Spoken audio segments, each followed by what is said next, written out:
Welcome to the International Association of Data Quality, Governance and Analytics, Session 2 of our course titled Introduction to Data Literacy.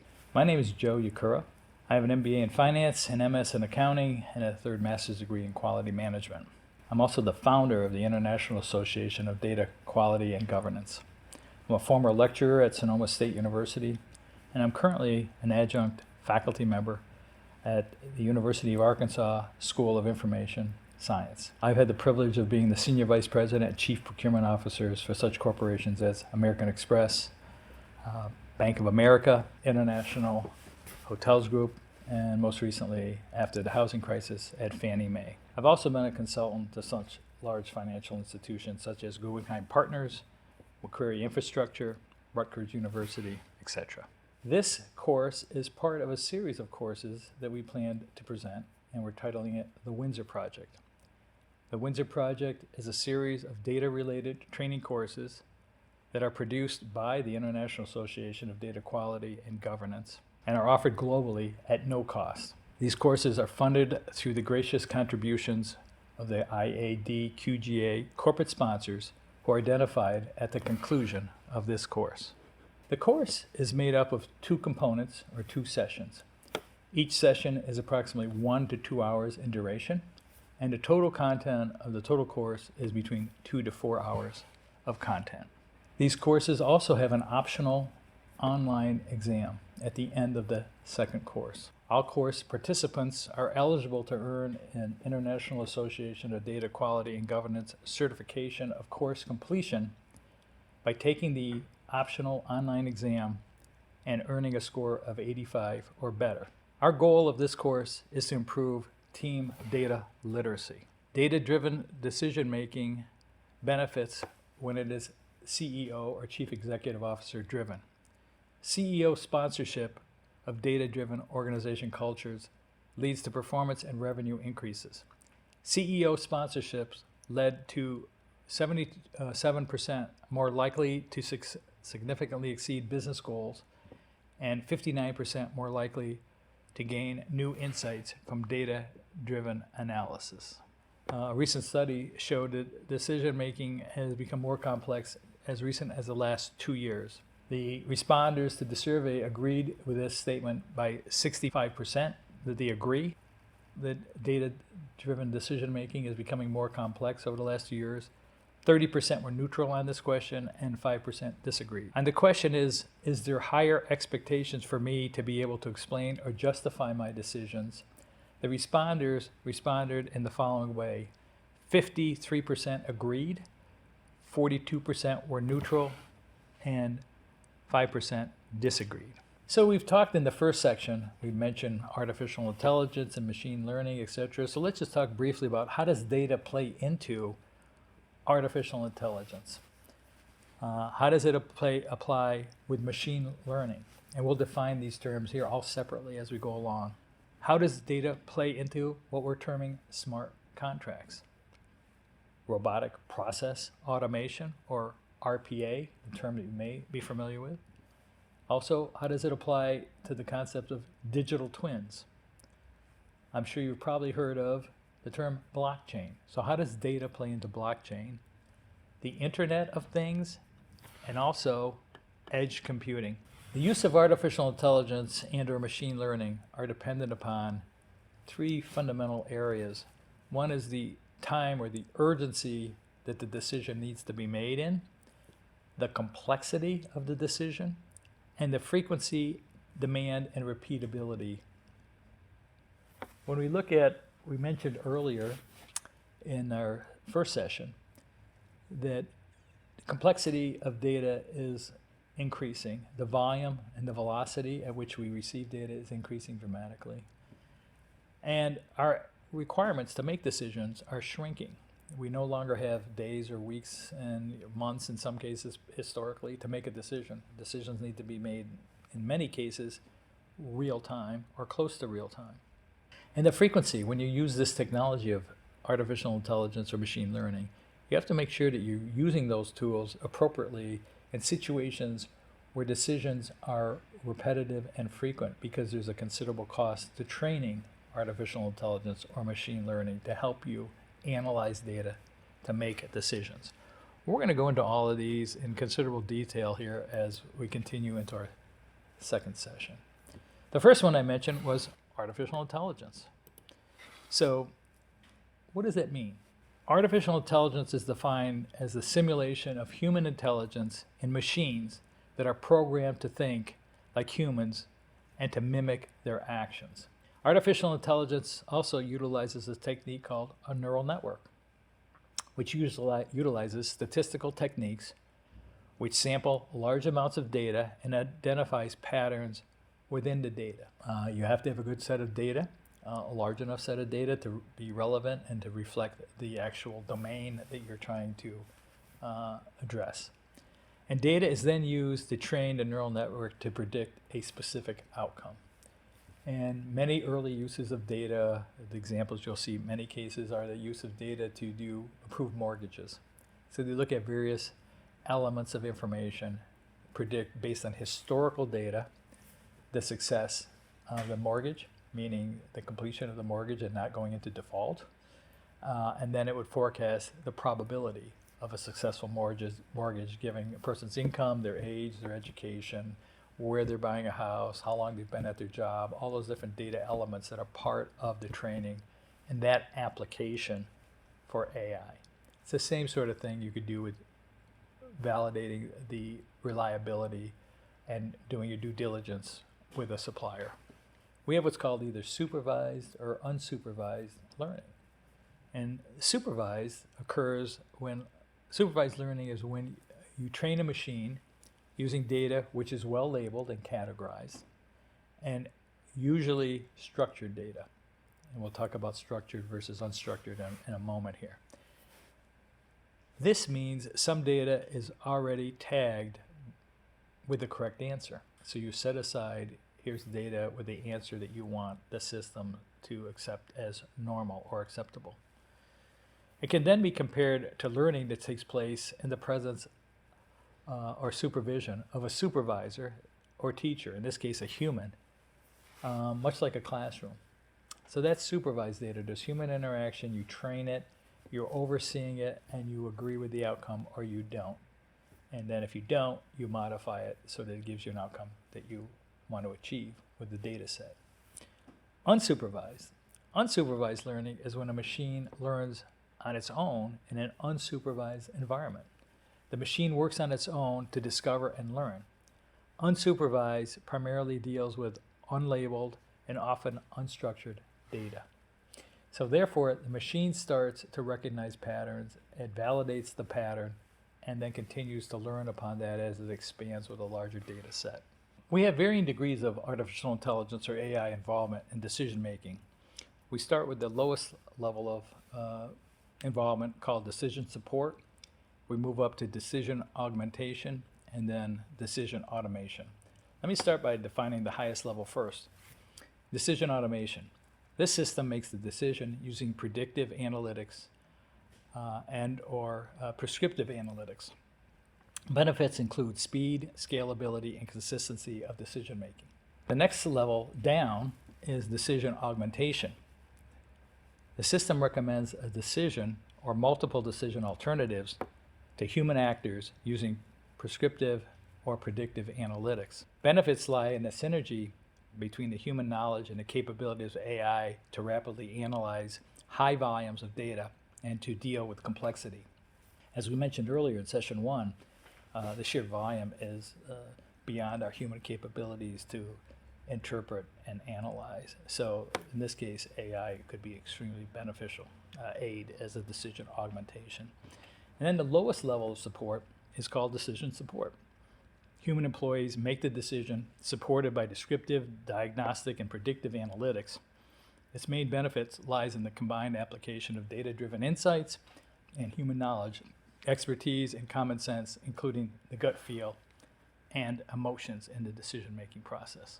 Let's move on now next to machine learning. What does machine learning mean and how do we use it? Well, machine learning is the use and development of computer systems which are able to learn and adapt without following explicit instructions by using algorithms and statistical models to analyze and draw inferences from patterns in data.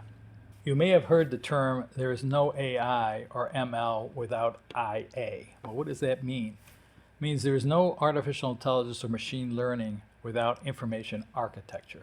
So, what is information architecture? Information architecture is defined as the organizing, structuring, and labeling content in an effective and sustainable way.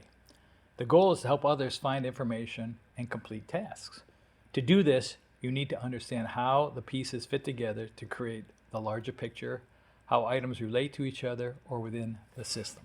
Another term that I'm sure you're running into or are starting to hear about, and probably even in some cases exploring, and that's the term a smart contract.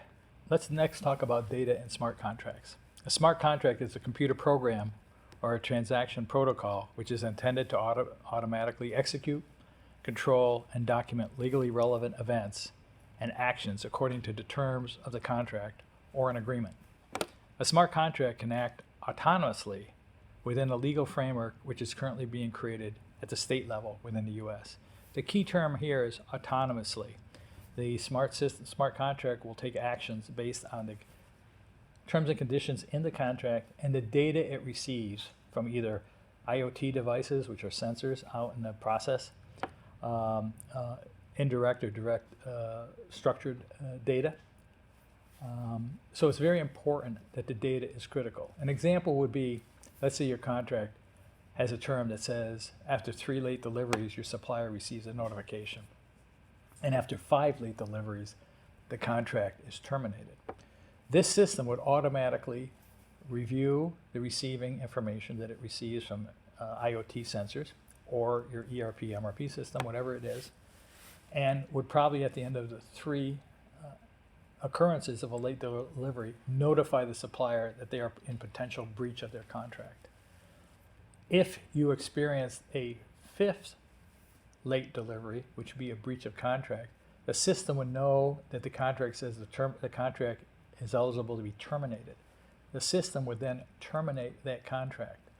That obviously shows the exposure you have on the data quality. If the data quality is wrong and the data is incorrect, the system does not know that. The system will take action and send a notification of termination to that supplier. So again, you can imagine the legal liability that could occur to your organization by using a smart contract if your data isn't of high quality in real time.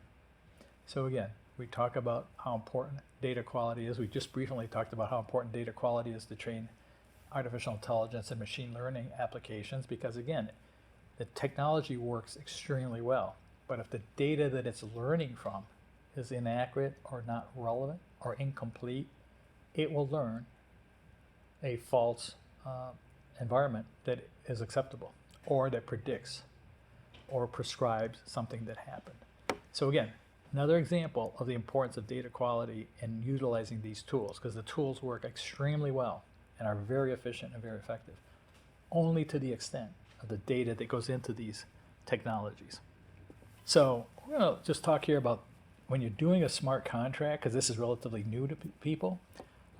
Smart contract activity within the U.S. Typically takes on 3 levels of engagement. The first is the formation of an exploratory committee, usually in the organization, about where and how a smart contract might be applied. The second one is recognition of the basic smart contract concepts, how they work, where we want to try to apply them, and what controls and autonomy do we want to allow a smart contract to have.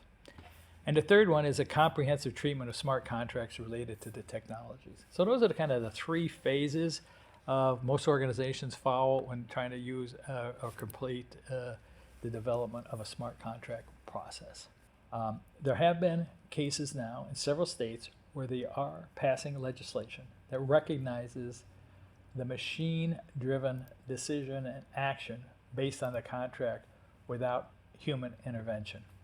And those states so far are Arkansas, Maryland, Nevada, New York, Oklahoma, South Dakota, Texas, Utah, and Washington.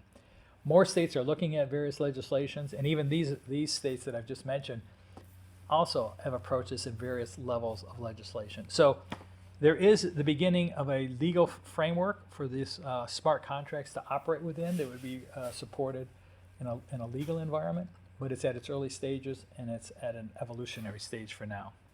The next area that we mentioned previously is robotic process automation, or RPA. RPA is the simplest method of automation and will continue to expand its role in operations. Conditional if-then programming is basically what RPA is built upon. If a certain condition exists or a certain value is met, then the system will take the following action, whether that's to close an account, electronically mail something new to someone, credit someone's account, etc. It's used highly in repetitive, low-risk activities. You do not want to invest in RPA or try to use RPA in an environment where you have an infrequent decision and or that decision is complicated. It must be very simplistic, can be handled at a low skill set, and is extremely leveraged and extreme high volume of activity. You can gain huge benefits, and most organizations have plenty of opportunities within the business process to leverage RPA. You'll start to see, you're seeing now and continue to see a considerable growth in this area and using this technology. What's the impact of RPA? It's estimated that between 64 and 81% of predictable physical work, data processing, data collection activities, etc., could potentially be automated by RPA. So you can imagine the labor and cost impact of RPA technology. It's not that hard to implement, but again, it has to be a simple, high-volume activity that's repeatable and without exceptions. That's the key sweet spot for the deployment of an RPA application. The next area we mentioned is digital twins, and you're starting to hear more about this. Digital twins refers to software-based replication of an existing business process. So it's kind of like simulation. That's the best way to think about it. The software replicates, allowing for the changing of any of the activities within the process in a simulation to determine their real work impact. This allows for assessments of activity modifications in real time without affecting or disrupting the real world activities and processes. So what it is you map out in software, you map out the real world business process that you're trying to establish and look to modify utilizing digital twin technology. And then it allows you to change various activities within the process to help you optimize and achieve optimum efficiency without actually disrupting the process. And then through the simulation, you can actually create, to understand the ability to handle most situations and the scalability of those changes without affecting anything. So it's like a very convenient way to look at alternative ways of doing business processes through this simulation process called digital twins. They're actually doing this even in the medical field right now, where they're looking at genetics in people and treatments of various drugs and how they could change the drug combinations and compounds through simulation without affecting the patient, and see what the theoretical results would be. So there's great promise here in the use of digital twins going forward, not just for business, but for other scientific activities. Another area you're probably very familiar with, at least reading about, is a term called blockchain. So blockchain sometimes is very confusing to people. We're just going to give a brief overview of that, and we're going to define a blockchain as a system of recording information in a way that makes it difficult or impossible to change, hack, or cheat the system. Blockchain is a type of database. People don't think of it that way, typically. A blockchain collects information together in groups referred to as blocks. These blocks are chained on a previously filled blocks forming the blockchain. When a block is created, it is time-stamped, which creates an irreversible timeline of data. The next topic is Internet of Things, or IoT. IoT refers to the use of sensors throughout processes that measure and report data on a continuous basis. IoT describes a network of physical objects, or we reference them as things, that are embedded with sensors, software, and other technologies for the purpose of connecting and exchanging data with other devices and systems via the internet. IoT drivers and facilitators. IoT is driven by several different drivers. Three of the primary drivers or facilitators of IoT are, Number one, increase adoption of artificial intelligence so that we can analyze this large amount of data. Increase deployment and activity of what we call 5G, which I'm sure you will hear on the media all the time, which is a high-speed wireless network. And three, the rapid expansion and use of big data. Four major AI/IoT integration segments are wearables, smart homes, smart cities, and smart industries.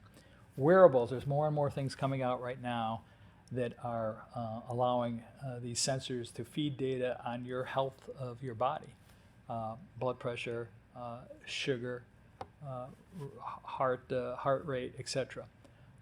These are incredible tools that we'll see more and more of these wearables and the use of IoT and wearables that we wear as consumers, and also increased usage in some of the commercial applications of such technologies. Smart homes, we all are starting to see more use of sensors in our homes, and that either can alert us to something happening or can take action based on the conditions and the rules that you set up with this data that's from an IoT device. Smart cities are doing things right now and trying to optimize road repair based on traffic volumes, etc., more real-time feedback, waste pickup, snow removal, street lighting, etc. All are being driven by IoT devices, which are feeding AI applications to help us do a better job of predicting and forecasting certain conditions. In smart industries, of course, we're seeing IoT devices in all kinds of things. Let's just say on refrigeration for a perishable, whether it be a good or a food staple, or a medicine that needs to be maintained certain temperatures while it's in transit prior to consumption. You're seeing all kinds of IoT sensors in containers that monitor temperature variations. You see IoT devices that measure whether that container was ever exposed to any shock, and if so, to what degree of physical shock that might damage the product. So again, many, many, many creative uses of the technology, but it's being advanced through the use of the high-speed data networks, increasing through 5G, and also the use of artificial intelligence to analyze this huge amount of data to some benefit to the end recipient. Because the IoT devices are so important, and the data that they supply to these artificial intelligence applications to make decisions or recommendations for us, it's important that we have to know the health of that IoT device. So another technology that's, or not technology, but another terminology and area of work that's being done right now is primarily driven by Microsoft, but others, is a term called IoT verified telemetry data. And what that means is, again, the quality of the sensor data is fundamental to driving IoT adoption.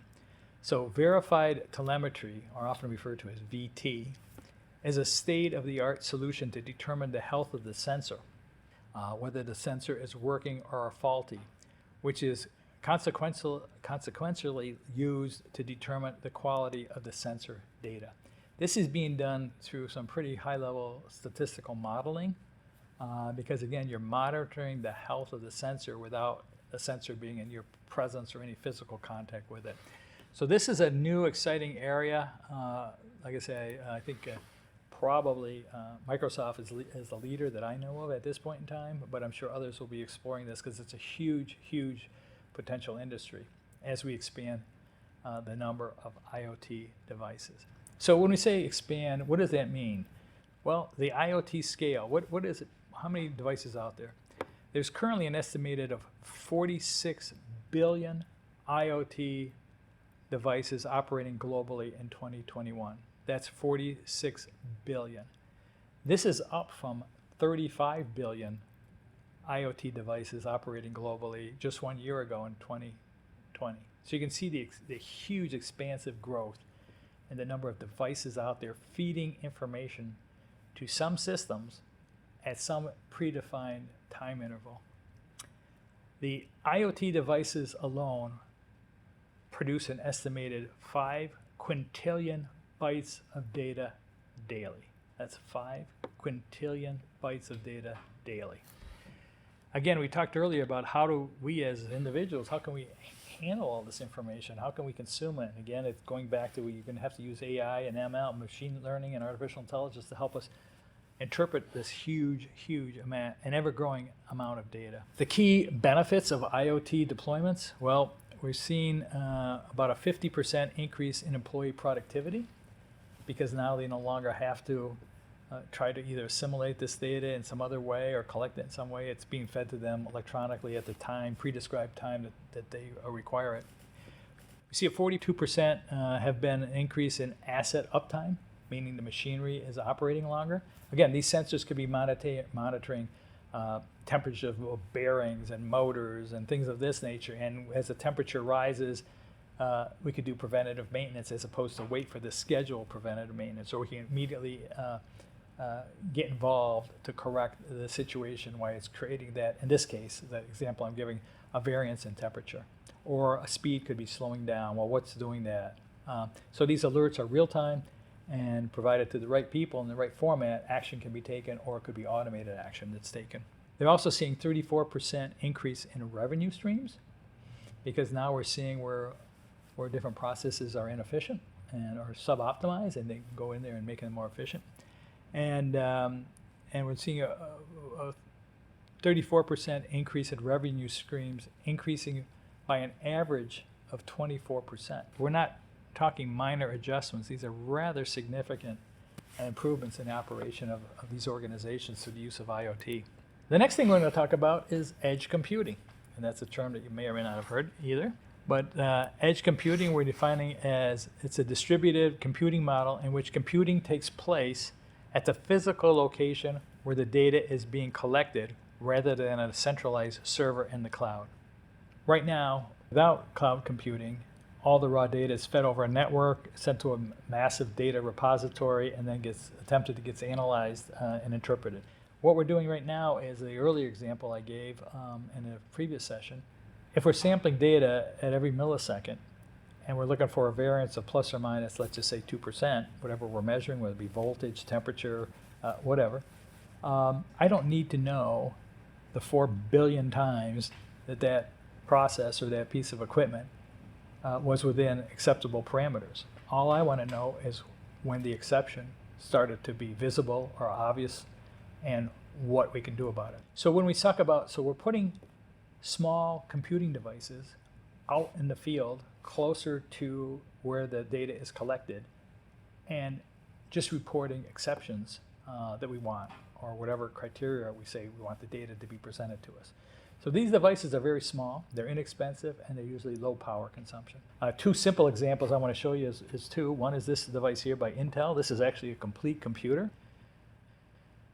It does not have an input device or an output device currently, but you just plug it in, and you would just attach if you wanted to run this as a computer as itself, you need a monitor and a keyboard, and just plug in your power supply, and you're ready to go. So you can see how they've shrunk a computer just to this computer stick. This is by Intel. Another small computer, which is even a lower cost, this device is probably $100 to $150 range. Here's one that's in the $40 to $60 range. This is a Raspberry Pi that you're probably familiar with. This is more like in a $40 to $60 range, I think. Extremely powerful little computer. So again, we don't need these large computer devices out in the field to collect the data as we did years ago. We have these small, very efficient, low energy consuming devices to do computing at the point of the data creation. Be knowledgeable about the technology and what's available and how we use it, but don't chase the technology. Too many organizations are spending huge amounts of time and labor and dollars chasing the latest whiz-bang technology.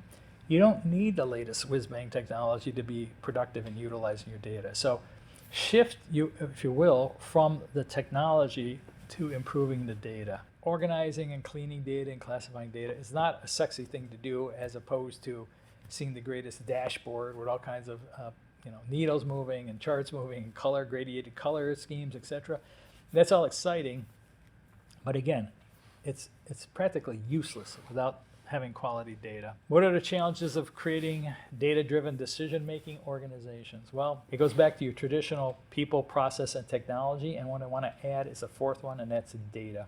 We're asking organizations to change their behavior, change their roles.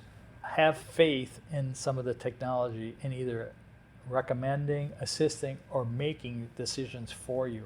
People intuitively are reluctant to change, and so it's very hard. So even though we can have the best technology, we can have the best data, if people aren't going to feel comfortable using it, it goes back to the governance topic we talked about earlier. You have to have governance in there. They're not going to get the benefit, and they'll oppose it. They'll have the data. When I worked for a very large computer company, I eliminated a massive amount of paper reporting to see who would react. To my surprise, no one did. No one was taking the time to mine through pages and pages at that time of data to try to glean some intelligence. Put as much emphasis on change management. And how do you do that? You get the employees engaged in this process. You have them help you define what needs to be tracked and what needs to be adjusted. Get their input on the technology. Make sure it's user-friendly. So again, simple things to look at, but please move away from chasing the technology and use what you have. Another place to start is a data audit. And this is not an IT audit. And if you go to our website at IADQGA.com, we've created a data audit guidelines for you to follow. It's an attempt to give you a framework to go and look at your data, how it's being used, where it's being used, how do you assess it, etc. A data audit, again, like I said, is not the same as an information technology audit, which I'm sure many of you have gone through.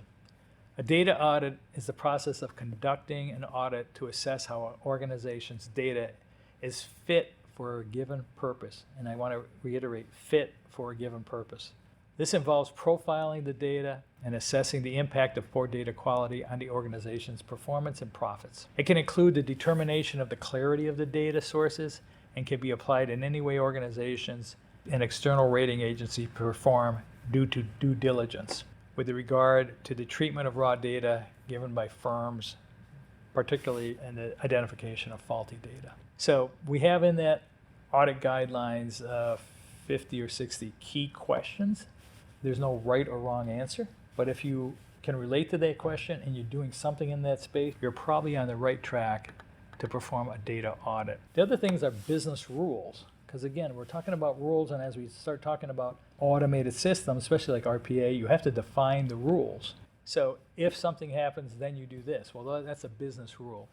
So on this slide here that I'm showing, we have the title called Business Rules. I'm not going to go through this. You can read it for the sake of time, but the rule drivers and the description of what the rules are, and I'll just quickly go over the titles. It's, business users and subject matter experts, process models, documentation, business policy, laws and regulations, an audit recommendations, establish best practices and certifications, and rules of guidelines. Again, I'll leave that to you to look at it at your discretion. And then we have kind of like, what is a business rule? Again, on this slide, I'm not going to spend the time going over it. It's, the rules are the term, the fact, the derivative, and the constraint of the rule. You can read this at your discretion. And then the different data asset classifications. We have, again, I'm not going to read these on this slide here, but the title is different data asset classifications. And we talk about data that's used to run the business, integrate the business data, and to monitor the business data. Just some guidelines for you to think through. So we talked about artificial intelligence and machine learning, and those are algorithms that are developed for very specific purposes, very specific applications, for a very specific point in time, because you have to train these applications with data. If that data shifts, the algorithm needs to be reviewed. So those are very specific. Where technology is trying to go, but have not succeeded yet and probably won't for a long time, is trying to achieve artificial general intelligence. And that's a machine with human learning, and the big quotation area here is reasoning abilities. These computers don't have the ability to reason yet. They have only the ability to learn from specific data sets and act accordingly based on that data. So they do not have reasoning, or if you want to look at it in a different sense, logic.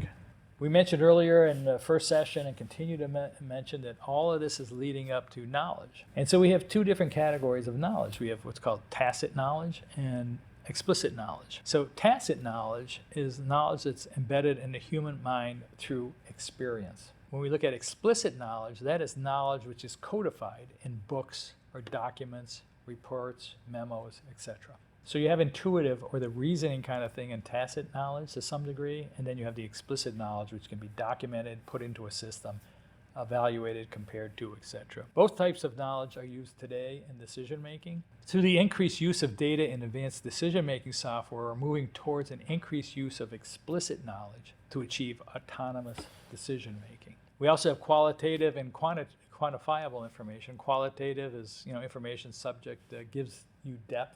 Qualifiable information is objective measure, gives you breadth. So one gives you depth and one gives you breadth when you start thinking about how you look at information. The next area we want to talk about is the importance of data analysis. Let's talk about the terms of statistics versus data. Let's define statistics, which are numbers in context. And then let's talk about data. Data is only valuable as the business processes, decisions, and interactions it enables. So again, a little play on words there a little bit, but it's important as we start thinking about data literacy. Are we really talking about statistics or data? And as you realize through this introductory course, we haven't really talked anything about statistics. That is an area that we can expand on, but we're trying to create a level of awareness on how to use data and not how to do statistical analysis at this point in this training series. So let's talk about data in general. And you'll read through many sources of information, and you'll see that there's what they call the 7 V's of data. Some will have the 5 V's of data. And the V's are, data has these attributes of volume, velocity, variety, variability, veracity, visualization, and value. The ones you really need to focus in on, at least at this point, is the volume and velocity. I believe at this point you'll probably be working with structured data, and so you want to know about the volume of data that you receive and how fast you receive it and the time frame you need to or you're allowed to interpret that data in order to make an informed decision. The other attributes are important, but again, this is an introductory course, so I would suggest you focus on those 2 areas. We continuously mention through this whole course that big data is expanding rapidly with no end in daily growth rate foreseeable in the future. All we see is growth, more and more data. And so what do we do with this? And where are we today? So today we are at, estimated at, this does not include data from the IoT sources, but other sources. It's estimated today that we daily produce 2 quintillion bits of data. It's also interesting to note that over 90% of the world's data has been created in the last 2 years. So supply chain digitalization, which many of you are in, you're looking to digitize your supply chain. Well, besides technical expertise, you need individuals with strong business logic and subject matter expertise to guide the implementation, maintenance, and continuous algorithm updates to assure continued success. So this is an area that can't be handed off to the technology folks independent, and hopefully they come back to you with a solution. Like I mentioned earlier, most of these implementations fail as they start to deploy them in general practice. They haven't been thoroughly thought through in the sense of the volume and velocity of data and how frequently they need to be adjusted for change in conditions and to be retrained. There's a huge cost in training some of these machine learning applications, and there's a lot of work being done now to try to come up with newer advanced algorithms that require less data, but those efforts are still in the early stages. I assume they'll be productive, but it's it'll be some time before we can benefit as practitioners. One thing to be conscious of when using artificial intelligence and machine learning in any applications is these systems can have built-in biases. The biases as a result of the data that you feed them, and they may not be representative of the general population. So you have to be sensitive to that. Psychological research has shown that our human decisions are prone to contain cognitive biases, which means our decisions making may contain blind spots that affect our final decisions. AI and machine learning can also contain biases derived by the data used to train these systems and the algorithms selected. Perfect example you may have heard about was AI systems, individual or machine learning systems also that do individual recognitions through cameras, and there were certain biases that gave a false interpretation based on the visuals that the tool was trained on. So We need to be aware of that. There's nothing to be overly concerned about, but we need to be aware and conscious and make appropriate actions to correct that or minimize the bias in any tool we create. External data is critical in using artificial intelligence and machine learning for such areas as risk mitigation. External data is critical to receive and interpret in order to have such real-time total risk assessment. Approximately 80% of external data is unstructured, and as a result, will become increasingly dependent upon AI and machine learning to clean and organize and interpret this data. Unstructured data, I don't think we've mentioned that up to this point, but unstructured data is data that resides in anything other than a typical spreadsheet or a data file. So unstructured data is comprised of videos, audio, emails, etc. that contain data, and we have to figure out a way to extrapolate data from those media and how to interpret those data for actual use and deployment and decision making. Our next slide is titled Data to Dashboard Delays. And in making any decision, there's various activities that need to take place, which are on the vertical column here. And on the horizontal column, there's associated intervals of time to complete each one of these tasks. And you can see from this visual representation here, we're talking hours and days here to complete a decision based on data. This has to be shrunk considerably based on the situation you're in to have more value to the using organization. Types of information value measures, and you can read this chart. I'm not going to read it to you, but you can see that there's a whole series of activities that need to be taken place by any organization to improve quality and use of their data, and these are some valuable potential measurements that you could use. This next graphic, again, I'm not going to go into much detail on this, but it's a Gartner graphic, and it talks about foundational measures and financial measures, and try to, again, how do you value information? But these are helpful frameworks to help you to think through the process. Data rights is extremely important. It's a question of who actually owns the data. Has the data been classified properly to meet the proper protection you need from that data? And who owns those rights? The other area that you need to think about in data rights is also, are you creating data or collecting data that you have a right to, that's the critical point, but you have a right to, that you might be able to either sell these data rights to someone else as a possible revenue source. And a lot of the technology companies sell the data that they collect from you and I browsing the web. Of course, that's probably not the area that you're interested in, but you should be aware of it. Are you collecting data that has economic value beyond your organization? So if we look at how a decision is made, we start with data, and we move that data, raw data, into information, which is basically the collection and formatting and organization and filtering of that information. And now you have something that's in some kind of numerical value or a chart, and that leads to the interpretation that drives knowledge. So data transforms into information by assigning a meaning or a context to the data. The moment the information is processed, linked, and stored, whether by a machine or a human being, it becomes knowledge. And knowledge then facilitates decision making. We're going to talk just real briefly here about the types of data models, and we're going to talk about three primary models: a conceptual data model, a logical data model, and a physical data model. The conceptual data model, this is a high-level description of a database design that shows how data interrelates and what kind of data can be stored in a database. The audience for this conceptual model is the business side of the organization. If we look at a logical data model, these models are used to create the database structure and design and describe the data from a technology perspective. The audience for this logical model is the technical side of the organization. And the physical data model, these models are specific to the application and the databases to be implemented. It is used to create tables and fields, store database data. The audience for this physical data model are both the business and the technical sides of the organization.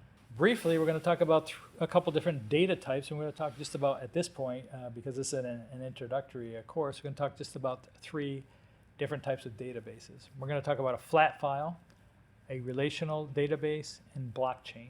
A flat file stores data in a single table structure, and its use is very limited. The most practical database that you or your data analysts will be using will probably be called a relational database.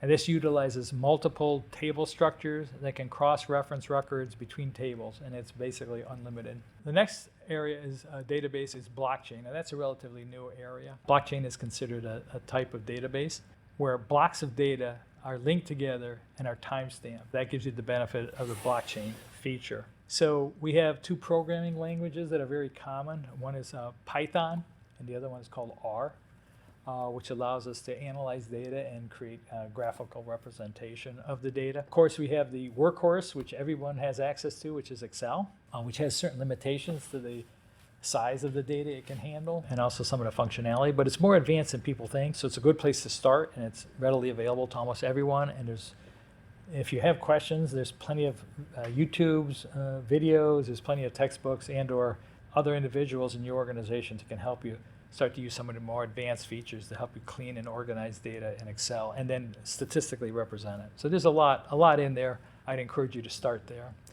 Similar to Google Sheets, which is very similar to Excel, it's just a spreadsheet, also has some of the same functionality and capabilities for cleaning, organizing, and representing data graphically. And then you have some of the visualization tools. So we have Power BI and Tableau, who both allow you to visually represent massive amounts of data. These tools also allow you to drill down into more granularity of the data if you need it in order to make a decision. Open Refine is another tool that's available to you. It's created by a third party that was acquired by Google, who in turn refined the tool and then made it publicly available for free. It's a data cleanup, organizing, and format transformation tool. Its benefit is it can handle files much larger than Excel and can do some real heavy lifting.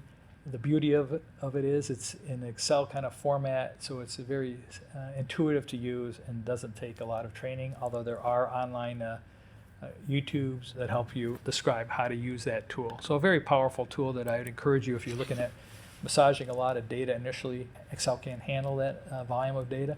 Start with Open Refine.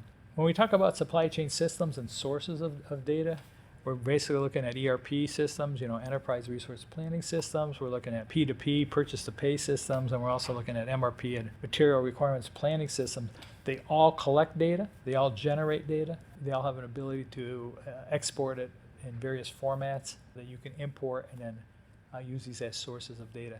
All of these data here will be structured data, meaning they'll be in a table format and an XY axis, easy to interpret. Data standards. So, okay, we're doing all this stuff with data. Do we have a standard way of looking at it and handling it and formatting it, etc.? So there is an organization called the ISO 8000, International Standards Organization. ISO 8000 is focused on data quality specifically. It's a global standard for data quality and enterprise master data. It describes the features and defines the requirements for standard exchanges of master data amongst business partners. There's various sections of ISO 8000. You can see on the slide that's in front of you right now, the ISO 8000 published sections. I'm not going to go into these because there's just too many. So again, as we start to utilize data and share it amongst trading partners, et cetera, and different functions in the company, we have to have standards around the formatting it, how things are classified, et cetera. ISO 8000 is a great template to allow you to start that effort. Standardization is being driven also by various countries who are doing their own thing beyond ISO 8000. So the United Kingdom has a data quality framework, which is published in 2020. Australia has the Australian Bureau of Statistics, which published some of their initiatives in 2016. Canada has their Statistics Canada, published in 2019, etc. So most developing countries have some standards to try to help their government agencies, their educational agencies, and their industries within their countries to start to standardize data so that it can be exchanged amongst various parties. We also talked about cloud computing is the next wave, which really has taken off really probably in the last decade for sure, and really accelerated within just the last few years. What cloud computing means is it's the on-demand availability of computer system resources, especially data storage and computing power, without the direct management of these resources by the end user. Large clouds are usually distributed over multiple large data centers located in dispersed geographic regions. What it does is before corporations need to have their own data center, the centers are no longer required because you can put the data in the cloud. So the cloud has changed the dynamic of the IT infrastructure. It hasn't touched or influenced in any way the data quality aspect or the chief data officer's responsibilities. This next chart shows who are the major or leading provider of cloud services. This is from the first quarter of 2021. And you can see here, I'm not going to read you the whole graph, but you can read for yourself that the AWS is leading in this space as a cloud provider, followed second by Microsoft and third by Google. This is a highly competitive area. They're all looking to provide more services. And also by moving to the cloud, you shift the data security requirements to your cloud provider. The demand, and it's such a rapidly moving area of data security that it's nice to have a third party who has much larger capabilities, both people and financial, to provide the proper data security. So in summary of this course, we're hoping that we covered very quickly and in a short period of time data literacy. What's the first step in achieving a data-driven culture based on data literacy? You probably have more data. Points that I wanted to make during these sessions are you probably have more data than you could benefit from. I would encourage you to go out into your organization, look for sources of data, start to use them. And again, don't chase the greatest whiz-bang technology. Use the tools that you have and you're familiar with and just get acquainted and have some early successes. Understand and define and document the organizational problem that you're trying to solve with data. This is often an issue with data initiatives, that the objective is not clearly defined. Organizations just want to start something, and they spend time, money, and effort only to get some answer, and that doesn't meet the needs of the business, or it doesn't answer the question. So the most important thing with starting any kind of data initiative is defining what you're trying to do, and then identifying with input from your end users, not just your perspective of what the challenge is, but your end users' input, and then start to work your way down through the sources of data, the relevance of the data, and all the things that we talk about in the data audit. The next area is establish metrics for success. That's very important. You need to do that up front, not after the fact, because you will be challenged by your management of your organization to say, okay, you've done this, now how do you measure the success? Did it really contribute to something, some efficiency, some productivity, some cost savings? Be careful and establish those metrics in advance and make sure they're quantifiable, not just subjective. The next one is to learn how to communicate and explain the current state and the options that you're trying to achieve with the data initiative. That's very important. You have to go from where we are today to where we're trying to go, utilizing data and how it's going to be used to change the organization. Start small and build on your success. And then start to look at that data and start to interpret the data. Whether you just use a simple regression analysis or whatever tools you want to use. And again, these are all tools that you don't have to be a quantitative, analytical person to use. They're built into Excel and other tools that are readily available. And start to take the output and start to drive change. I want to just lead the end here with, lead by example. Start small, take on what you can handle, but you'll be surprised on how much data you do have access to, how easy it is to start interpreting it. Don't try to become a sophisticated data analyst at your first initiative.